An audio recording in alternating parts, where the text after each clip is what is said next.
Welcome back. Now, we've touched on the subject of disinformation, Gary, and I'll provide one example of a piece of disinformation which I think probably worked extremely well, and people can perhaps start to get an understanding of how disinformation works. Many people are aware of the alien autopsy. Well, there was a film in 2006 which featured Ant Dec, yeah. And then also the 1994 video made by Ray Santilli of this alleged alien autopsy, which was shown at particular UFO conferences first. It was put out as real. Put out as real. Big song and dance. We've got this alien autopsy footage, and it was proven to be fake. However, if you look at people such as Philip J. Corso and another chap who I'm going to talk about in another show called Edgar Fouché, they had information or intelligence in particular documents about an alleged autopsy. Because if you research the Roswell story, there's vast amounts of concrete evidence that Roswell was a real event. Oh, absolutely. It freaked out the military in the United States at that time. A cover-up was ordered. It was a weather balloon. Almost certainly, had they recovered bodies, which we do believe that they did, they would have done autopsies, because they would have wanted to know the physiology of these aliens. Yeah, that's what we would do. And there was allegedly 4 or 5 beings that were identical. Yeah, absolutely identical genetically, I think. Various characteristics. I think they were about 4 feet tall. Now, there's a lot of testimony from people like Corso and others, Glenn Dennis, who worked at the morgue, people like that, and there's the nurse's testimony. So there's a lot of testimony that alien autopsies did take place. Absolutely. Right now. It's what we would do. If we came across an alien in our garden, the biologists would come away and say, look, I want to examine this. Yeah. It's only what we would do. Now, there's documents being produced by researchers before the Ray Santilli footage. Now, Edgar Fouché suggests that what happened there is that a copy of the real autopsy video got into a particular the wrong hands, or someone got a copy of a copy. Somehow it was leaked, and they weren't sure whether this was going to be made public. So what they did, they sponsored and paid someone to make a very close copy with a fake alien, and put in several things which would make the thing debunkable, which people could say that it's not genuine because of X, Y, and Z. So they put those things in, so that if at some point in the future that video ever did surface, or detailed testimony came out from a credible whistleblower, they've completely poisoned the case. No, I absolutely agree with you. I think the alien autopsy Ray Santilli footage was a classic piece of disinformation to muddy the waters and to divert people's attention from probably the real story of Roswell, etc., and the fact that there probably had been real autopsies. The disinformation works tremendously well, and what the public need to realise is that whenever we talk about UFOs, we should always talk about UFOs and ufology and set it in its context. Nothing is ever as it appears in ufology. So you can't just pick up a book and say this is the history of ufology.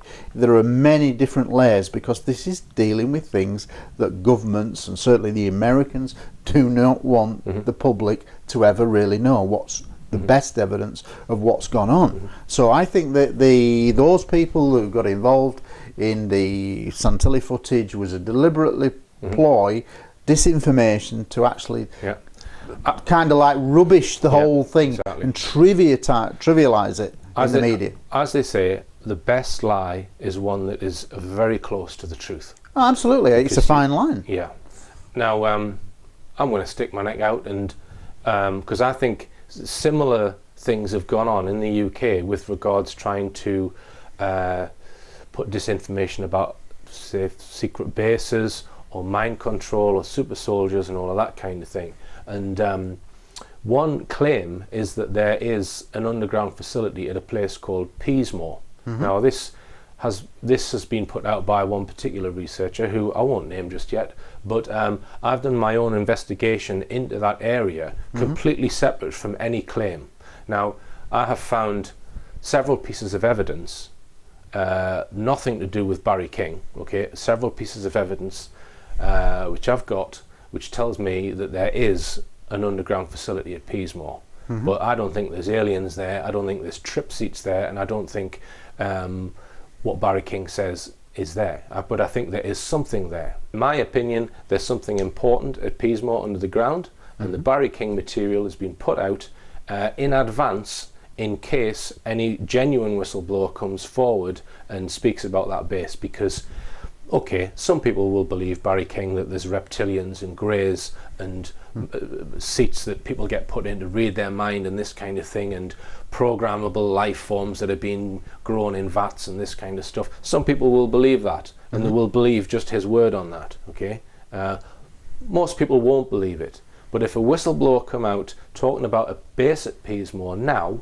a credible whistleblower, a military whistleblower, or a scientist, their information would be laughed at, because the Barry King story is already out there and it's on the internet. And it's similar to the Ray Santilli disinformation. I think it's a classic disinformation tool, is that if you're really worried about a particular place, a particular story, you put out a cover story to muddy the waters. And if you think about Rendlesham Forest, that's exactly what we think has gone on, is that the interrogations, that the Larry Warren story, Colonel Hull has always said that Larry Warren was messed with and that he was implanted with a false memory. Larry Warren absolutely believes it. I've talked to him and he absolutely believes it.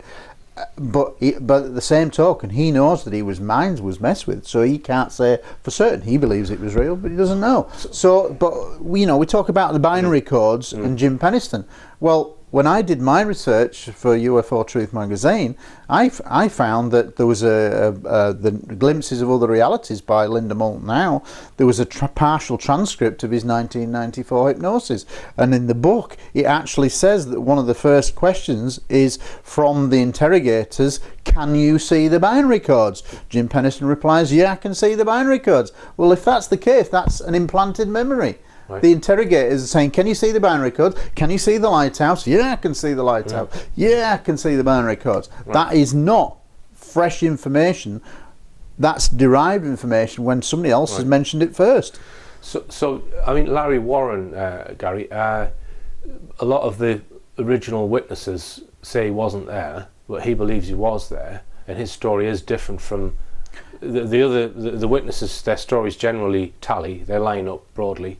Yeah, but his doesn't. But his scenario is complicated, and I do believe he was there. I do believe he was at a peripheral post, and I do believe he was brought into where a lot of the people were waiting in a clearing, ready to go forward. Holt's team goes out, and I think then Larry gets involved in something. He gets interrogated several times, so we know that he's messed with. We know that Penniston was interrogated, given truth serum, that kind of thing. But there's people like Adrian Bustinza who partially back up what Larry will say. There are people who, like Steve LaPlume, who will say that Larry was there and this Capel Green scenario happened. The real question is, and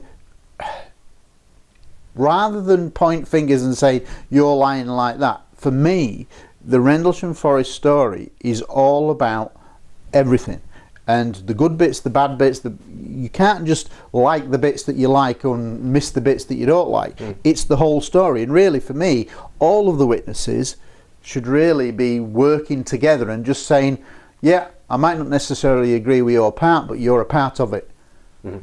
So in order to get Larry Warren to twist his testimony, let's put it that way, and mess with him, what do you think they've done with him? Hull has always gone on the basis that to negate the impact of his night when he's out with his team, that the Larry Warren was implanted with a false memory that was so fanciful. The beings, the meeting, the Colonel Williams were floating outside kind of entities, translucent entities. But it was like so fantastical that it would negate from in a sense, the quality of what Holt was saying. He was a senior officer. Now, I don't know the truth one way or the other, but what I'm saying is I can certainly see and take Holt's perspective that that's what the disinformation tool would be. Oh, we've got Holt here. Sure, this could be a game changer with his team. Beams coming down, beams in the weapons storage area. Oof, let's interrogate this young, fresh 19-year-old, fresh from training. Let's implant a false memory based on a bit of truth. Because he was there, he was on the periphery, we'll mix fact and fiction, we'll mess his mind up, and it has messed his mind up, and he will say that. He's traumatised by it even now. And if the story ever breaks, we're going to have arguments about the witnesses, and that, if you think about it, that's all we've had since.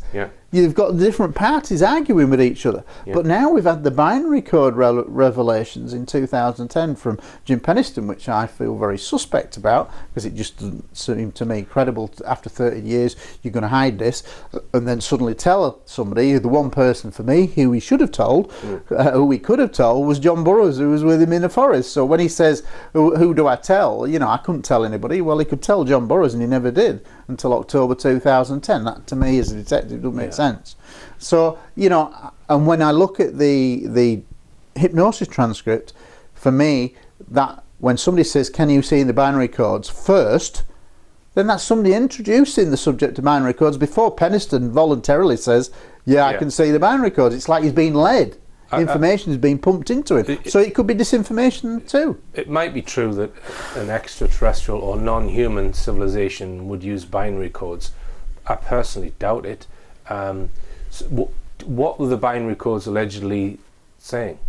Well, basically, the program was made for ancient aliens, and this is what they referred to when it came out at the Woodbridge conference in December 2010. And they were limited what they could say, but what the documentary went on to say is that their particular binary code specialist had looked at, I think, 6 pages of what was, in fact, 16 pages of binary.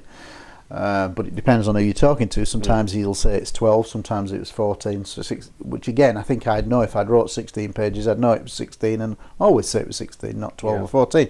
But the binary code specialist that the Ancient Aliens program used said that there were 7 locations, geographical coordinates around the world, including one, High Brazil, which is a mythical island off Brazil, off Ireland. So do you know, see, if you're going to interpret a binary code into something understandable, right, you have to, how it's done on a computer is it's put into 8-bit ASCII code, right? So did he convert it into ASCII? Do you know? I believe so. I mean, he was apparently a binary code specialist, and I'm not.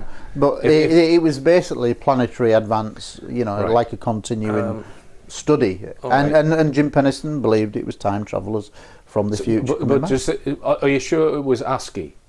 Because no, I'm not an expert. You're right. It might not have been ASCII, because if it was ASCII, there's no way. There's no way an extraterrestrial is going to be working in ASCII code, because I don't know. I'm not a binary code expert at all. Right. Well, maybe I should look into that and find out. Yeah, I think you should. And then add it in, because. But in the end, what I'm saying is, he made inconsistent remarks, Jim Penniston, and until his police pocketbook was given to independent researchers who could check the age of the paper for those 16 pages and the age of the ink to verify that they were 34 years old, etc. And now he says he's willing to do that, but I haven't seen any evidence that it's actually gone to any independent labs. Right. It needs to be done to have any chance of being accepted as a credible story. Because if it was in his pocketbook from 1980 and he could prove it through the quality of the paper that it wasn't added and it was the ink, etc., then it would add more credibility to what he was saying. But unless those tests are done, that it's going to sound like a real wild story that's come out just to make money, and that's how it looks. So this is what you would term an automatic message that he got the binary code from? Yeah, he said he touched the symbols and he got a download of information. Right. And the next day he felt compelled to write it down, and he felt a lot better when he wrote these 16 pages of zeros and ones. But he never said that in his initial testimonies. No. So how many years is it before he came out with that story? He didn't mention it until December 2010 when he told at the Woodbridge conference. However, the conundrum in all of this is that he was interviewed in 1994 and binary codes are talked about in 1994. So to my mind, how can he in 2010 stand up in front of the audience and said, I didn't know what they were? Right. Well, he knew in 1994 what they were, because when he watched the video back, if he didn't know what binary codes were, and he watches it and he's talking about binary codes, he'd say, well, what's binary codes? And somebody would have told him. Yeah. It doesn't make sense. All right, well, anyone who wants to meet Larry Warren, who was allegedly there at Rendlesham... I do think he was there, Yeah. and he's the original whistleblower, and I like the guy, but he knows he's been messed with. Tell us where people can meet him. He's going to be the co-host at the 2014 UFO Truth Magazine conference, August 16th and 17th, Holmfirth Civic Hall in West Yorkshire. Go to the website www.ufotruthmagazine.co.uk for all the information on how to get tickets. All right, thanks then, Gary. And remember, believe none of what you hear and only half of what you see. I'm Richard D. Hall. Good night.